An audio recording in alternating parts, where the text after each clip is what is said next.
Hello दोस्तों, आप सभी का स्वागत है ऑप्टिक्स पे।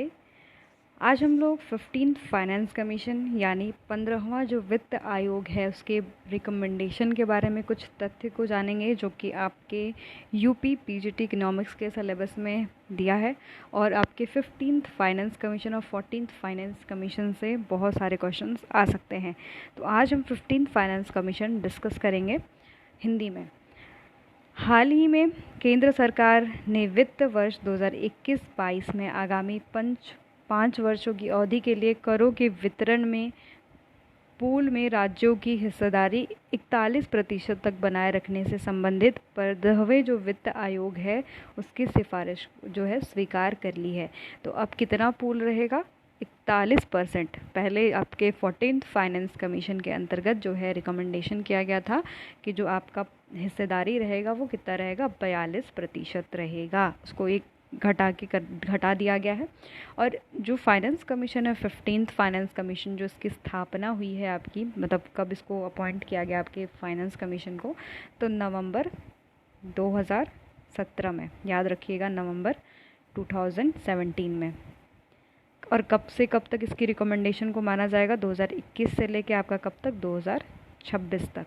ठीक है, चलिए देख लेते हैं इसको आगे।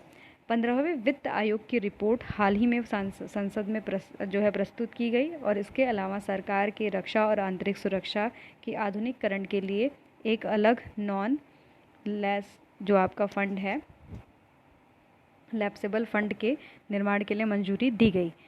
15वां वित्त आयोग जो है आपका फाइनेंस कमीशन एक संवैधानिक निकाय है, कॉन्स्टिट्यूशनल बॉडी है, जो केंद्र और राज्य के बीच तथा राज्यों के बीच संवैधानिक जो आपका व्यवस्था है और वर्तमान आवश्यकताओं के अनुरूप जो है आय के वितरण के लिए विधि और जो इसका निर्धारण करती है। इसको कौन से आर्टिकल में आपका दिया गया है? 280 आर्टिकल है, अनुच्छेद जो 280 है, आर्टिकल 280 भारत के राष्ट्रपति के लिए जो है वो हर 5 वर्ष के पे जो है वित्त आयोग का क्या करेगा? गठन करेगा। इसकी आवश्यकता पड़ती है हर 5 वर्ष पे, इसको करना ही पड़ता है, कंपलसरी है ये।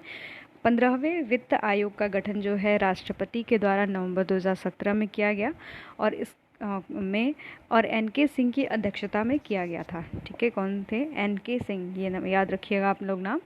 इसकी सिफारिशें 2021-22 में वर्ष 2025-26 तक 5 वर्ष की अवधि के लिए मान्य होंगी। प्रमुख बिंदु देख लेते हैं। तो वर्टिकल जो हिस्सेदारी है केंद्र और राज्य के बीच, कर की जो हिस्सेदारी है देख लेते हैं। तो 15वें वित्त आयोग ने राज्यों की वर्टिकल हिस्सेदारी जो है 41% बनाए रखने की सिफारिश की है, जो कि आयोग की वर्ष 2020-21 में दी गई अंतरिम रिपोर्ट के समान है। ठीक है, याद रखिएगा कितना है? 41%।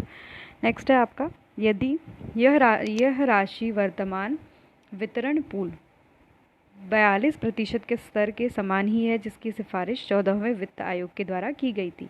इसके पहले 14th फाइनेंस कमीशन, मैंने इनिशियली आपको बताया कि उसने 42% जो है आपका वितरण, जो ये पूल है उसका डिवोल्यूशन जो है वो 42% होने की बात की थी।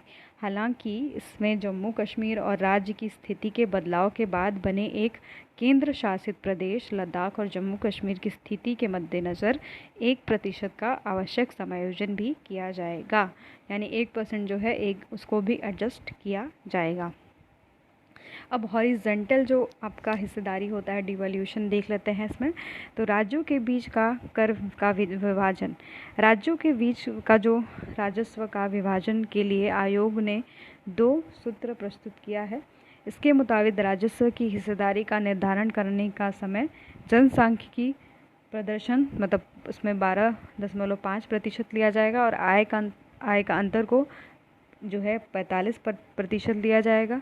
जनसंख्या और क्षेत्रफल को 15% लिया जाएगा और वन पारिस्थितिकी के लिए 10% का तथा कर एवं राजकोषीय प्रयासों के लिए 2.5% का भार दिया जाएगा। तो याद रखिएगा जनसांख्यिकी प्रदर्शन के लिए इतना, ठीक है। आय जो इनकम है उसके अंतर के लिए 45%, जनसंख्या क्षेत्रफल जो है उसके लिए 15% और पारिस्थितिकी के लिए, इकोलॉजी के लिए 10% और राजकोषीय प्रयासों के लिए आपका 2.5 5% भार दिया जाएगा। राज्यों के लिए राजस्व घाटा अनुदान, ठीक है। अब देख लेते हैं इसमें क्या है। राजस्व घाटा अनुदान की संकल्पना और राजस्व खातों पर उन राजकोषीय जरूरतों को पूरा करने के लिए की गई है जिसकी पूर्ति उनके स्वयं के कर और गैर राजस्व और संघ से उनके प्राप्त होने वाले राजस्व के बावजूद नहीं हो पाती है। मतलब उसमें जो राजस्व घाटा है, यानी आपका फिजिकल जो डेफिसिट होता है, कभी कभी क्या होता है कि जो उनका खुद का कर होता है राज्य का, और आपका नॉन आपके सरकार के द्वारा जो दी जाती है वो आपका कर हो जाता है। पर कभी कभी इसके बावजूद भी जो उनका पूरा एक्सपेंडिचर है वो फुलफिल नहीं हो पाता है। तो सामान्य बोलचाल की भाषा में किसी वित्तीय वर्ष में कुल सरकारी व्यय का अंतर राजस्व घाटा कहलाता है। यही हम देखते हैं कि आपका जो एक्सपेंडिचर होता है, ठीक है, एक्सपेंडिचर है ना, उसको बोलते हैं आपका एक्सपेंडिचर, और जो उसमें से क्या माइनस कर देते हैं, मतलब हमारा एक्सपेंडिचर अगर ज़्यादा हो जाता है और रिसिप्ट जिसको रेवेन्यू भी कहा जाता है, ठीक है, अगर कम हो जाता है तो वो हमारा क्या हो जाता है, राजस्व घाटा कहा जाता है।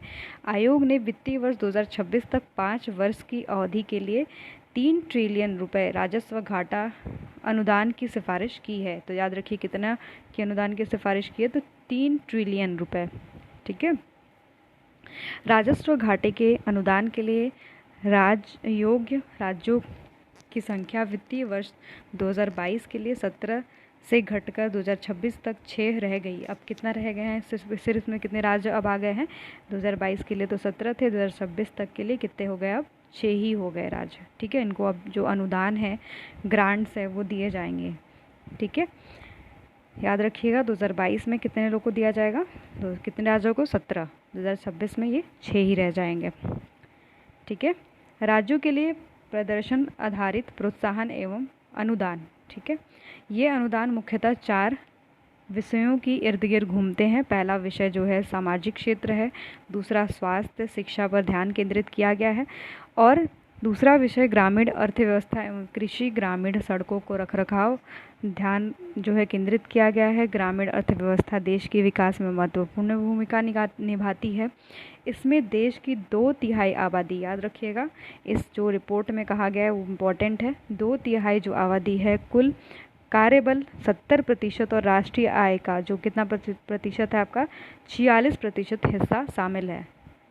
पहला जो अनुदान है वो 4 भागों में जो है इर्द गिर्द घूम रहा है। पहला आपका विषय जो है सामाजिक क्षेत्र है, दूसरा जहाँ पर स्वास्थ्य, मतलब सामाजिक क्षेत्र में जहाँ पर स्वास्थ्य और शिक्षा पर ध्यान केंद्रित किया गया, दूसरा क्या है आपका ग्रामीण अर्थव्यवस्था। तो 2/3 लोग तो ग्रामीण आबादी जो है आपके कार्यबल, मतलब 2/3 लोग देश में जो है ग्रामीण है। फिर आपका क्या है, कुल कार्यबल का जो 70% वो आपका ग्रामीण है, और राष्ट्रीय आय का 46% जो हिस्सा है वो ग्रामीण का है। फिर तीसरा किस पे ध्यान दिया गया है, शासन व प्रशासनिक सुधार, जिसके तहत आयोग में न्यायपालिका, सांख्यिकी, आकांक्षी जिलों और विभागों के लिए अनुदान की सिफारिश की गई है।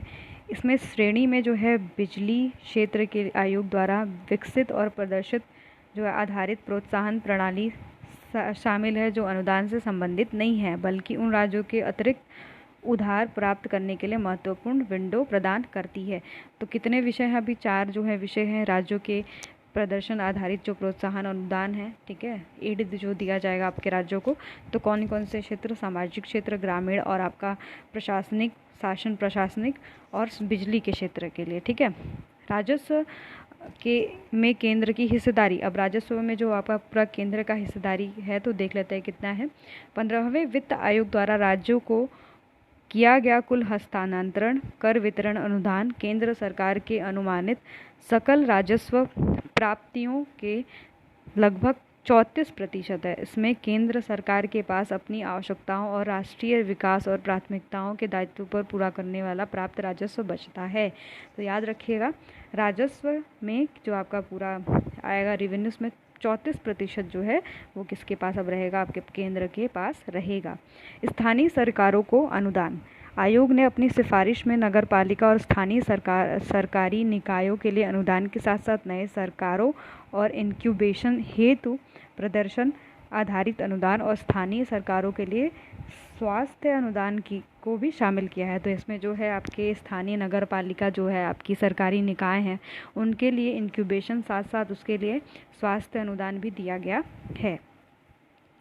सरकारी स्थानीय निकायों के लिए अनुदान की व्यवस्था के तहत मूल अनुदान जो है केवल उन शहरों कस्बों के लिए प्रस्तावित है जिनकी आबादी 10 लाख है। ठीक है, ये जो सुविधा दी जाएगी, ये भी स्वास्थ्य के लिए अनुदान जो दिया जाएगा, एड दिया जाएगा, वो सिर्फ 10 लाख आबादी क्षेत्र वाले शहरों को या फिर कस्बों को दिया जाएगा।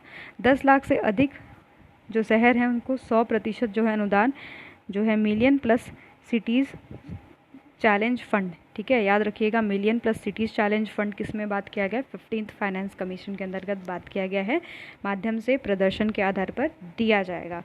10 लाख से अधिक आबादी वाले शहरों को प्रदर्शन और उनकी वायु गुणवत्ता के सुधार और शहरी पेयजल आपूर्ति, स्वच्छता और ठोस अपशिष्ट प्रबंधन और मापदंडों के आधार पर मापा जाएगा। तो ये सब चीज़ें हैं। अगर 10 लाख से अधिक आबादी है तो उनके गुणवत्ता पे ध्यान दिया जाएगा, उनके जो वायु की गुणवत्ता है, सहकारी पेयजल है आपूर्ति के लिए, और स्वास्थ्य और ठोस अपशिष्ट प्रबंधन, ठीक है, डंपिंग पे ध्यान दिया जाएगा। चुनौतियाँ क्या क्या हैं? प्रदर्शित जो है आधारित प्रोत्साहन निर्णय और नवाचार को प्रभावित करता है। राज्य की उधार लेने की क्षमता पर किसी भी प्रकार के प्रतिबंध से राज्य द्वारा किए जाने वाले खर्च पर प्रतिकूल प्रभाव पड़ेगा, जिससे राज्य का विकास प्रभावित होगा। परिणाम स्वरूप यह सहकारी वित्तीय संघवाद को कमज़ोर करेगा। ठीक है, बहुत सारी चुनौतियां हैं। सरकार कहीं ना कहीं राज्य को, अगर राज्य जो है अगर ज़्यादा कर्ज ले लेती है तो कहीं ना कहीं उसके पे प्रतिकूल प्रभाव पड़ेगा। ठीक है, आयोग द्वारा एक और राज्यों का आकलन और प्रदर्शन के आधार पर करने की बात की गई है, वहीं वह केंद्र सरकार के संबंध में राजकोषीय निर्णय के लिए कोई भी उत्तरदायी निर्णय नहीं किया गया। तो ठीक है, तो ये आपकी चुनौती के बारे में बात की है। हॉरिजॉन्टल जो है वितरण मापदंड जो है जनसंख्या के आधार पे होता है, क्षेत्रफल के आधार पे।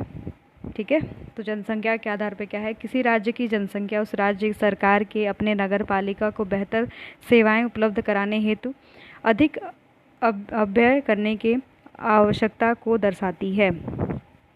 यानी जिस राज्य की जनसंख्या जितनी अधिक होगी उस राज्य को उतना ही अधिक व्यय करना होगा। एक सरल और पारदर्शी संकेतक भी है जिसका महत्वपूर्ण समकारी आपका प्रभाव है। ठीक है, तो याद रखिएगा, जितना ज़्यादा जनसंख्या होगा उतना ज़्यादा आपको खर्च भी, व्यय भी करना पड़ेगा। क्षेत्रफल के आधार पे आपका जो वितरण होता है, डिवोल्यूशन होता है, वो आपका जनसंख्या के आधार पर, क्षेत्रफल के आधार पे, क्षेत्रफल जितना अधिक होगा उतना ही ज़्यादा आपका व्यय होगा। वन और पारिस्थितिकी आकलन और सभी जो राज्य हैं कुल सघन और वन क्षेत्र और प्रत्येक राज्य में सघन वन क्षेत्रों की सापेक्ष भागीदारी के लिए भी किया जाता है। तो ये सब जो है इसके आधार पे जो आपका है वो जो है ग्रांट्स फंड्स दिए जाते हैं आपके, जो जनसंख्या है, क्षेत्रफल है, वन पारिस्थितिकी है।